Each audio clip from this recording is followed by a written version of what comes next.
ખેડૂતોને બિયારણનો બદલી દર સમજવો ખૂબ જ જરૂરી છે। પોતાના દ્વારા પકવેલું બિયારણ અને કંપની દ્વારા તૈયાર કરેલું બિયારણમાં ખૂબ જ ડિફરન્સ હોય છે।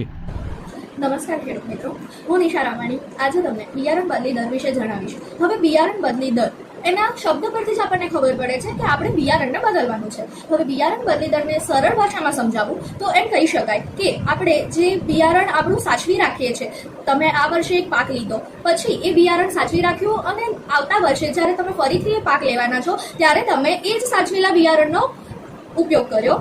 આપણે સાચવેલા બિયારણ નથી વાપરવાના, આપણે દર વર્ષે આપણા ખેતરમાં વાવણી કરતી વખતે નવા ગુણવત્તાયુક્ત બિયારણનો ઉપયોગ કરવાનો છે।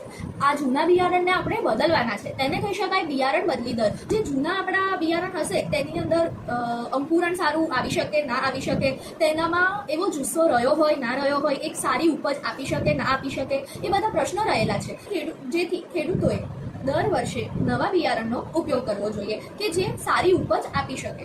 હવે આ નવા બિયારણ આપણને મળશે બજારમાંથી, સીડ કંપની પાસેથી। હવે તમે એમ વિચારતા હશો કે એ બિયારણ અને આપણે લીધેલા બિયારણમાં શું ફરક હોઈ શકે? સ્વાભાવિક રીતે ખેડૂત મિત્રો તમને પ્રશ્ન થશે કે બિયારણ કંપની જોડેથી શા કારણથી બિયારણ લેવું?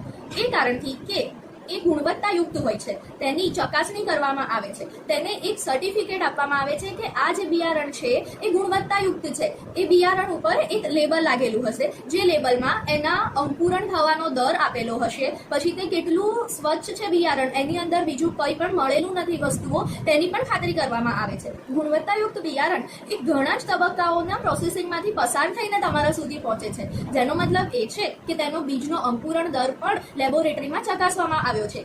ગુણવત્તાયુક્ત બિયારણનો ઉપયોગ કરવાથી આપણા દેશમાં આપણે સીડ રિપ્લેસમેન્ટ રેટ એટલે કે બિયારણ બદલીનો દર વધારી શકીએ છીએ, જે આપણા દેશના પ્રગતિ માટે પણ ઘણું સારું છે। એવું નથી વિચારવાનું આપણે કે ભલે જે બિયારણ આપણે આ વર્ષે સાચવી રાખ્યું એને જ આપણે આવતા વર્ષે ઉપયોગમાં લઈ લઈશું, તે તદ્દન ખોટી વસ્તુ છે। દર વર્ષે ખેડૂતે પોતાના ખેતરમાં નવું તાજું બિયારણ વાવવું જોઈએ કે જે પ્રમાણિત થયેલું છે, ગુણવત્તાયુક્ત છે, જેને ચકાસવામાં આવ્યું છે, જેથી ખેડૂતો સારી ઉપજ મેળવી શકે। અને એવું પણ હોઈ શકે કે તમે જે બિયારણ સાચવી રાખ્યું છે તેને તમે આવતા વર્ષે ઉગાડશો તો તેની અંદર રોગ પ્રતિકારક શક્તિ ઘટી ગઈ હશે, જીવાતને એ પ્રતિકાર નહીં આપી શકે। પરંતુ જો તમે બજારમાંથી નવું બિયારણ ખરીદશો તો એ નવી વિકસિત થયેલી સંકર જાત હોઈ શકે।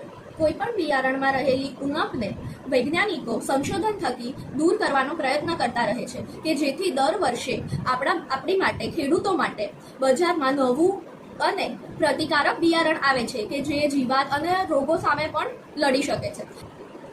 તમે વિચારતા હશો કે દર વર્ષે બિયારણ ખરીદીશું તો આપણે એનો કેટલો ખર્ચ લાગશે આપણા પર, પરંતુ એવું નથી કે દરેક બિયારણ એ વધારે ખર્ચવાળું જ હોય। જો તે વધારે ખર્ચવાળું હશે તો સામે એના ફાયદા પણ એવા છે કે જે તમારો અન્ય ખર્ચ ઓછો કરી દેશે। છે કે દરેક ખેડૂત બિયારણ બદલી દર વિશે સમજે અને દર વર્ષે પોતાના ખેતરમાં વાવવા માટે નવું પ્રમાણિત ગુણવત્તાયુક્ત બિયારણ બજારમાંથી ખરીદે।